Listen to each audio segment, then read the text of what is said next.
মমতা দিদি, তুমি তো পশ্চিমবঙ্গের মুখ্যমন্ত্রী, একটু বলো তো কি মহাভারত কে লিখেছিলেন? মহাভারত নজরুল ইসলাম লিখেছিলেন। ধ্যাৎ, যা মনে আসছে তাই বকে যাচ্ছেন। Poland, Slovak. এগুলো কি বলছেন? সব বুঝেছি আমি, সব বুঝেছি। ইন্দিরা গান্ধী যখন চাঁদে পৌঁছালো, কখনো কখনো মনে রাখবেন একটা বাচ্চার 1,500 কিলোগ্রাম মিনিমাম হওয়া উচিত। আমি তোমাকে প্রশ্ন করলাম যে মহাভারত কে লিখেছেন, তো আপনি ইন্দিরা গান্ধী বলছেন যে চাঁদে গেছে। আচ্ছা, ওইগুলো কথা বাদ দাও। আর শ্রীকৃষ্ণ কি বলেছিল একটু বলো তো। শ্রীকৃষ্ণ কি বলেছিলেন?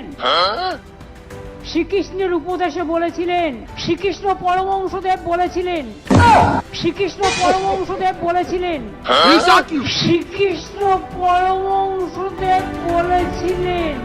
এই রে, মাননীয়া আবার গুলিয়ে ফেলেছেন। পরমংসদেব শ্রীকৃষ্ণ নয়, পরমংসদেব রামকৃষ্ণ আর বাসুদেব শ্রীকৃষ্ণ। কথাটা ক্লিয়ার নাকি ভেজাল আছে?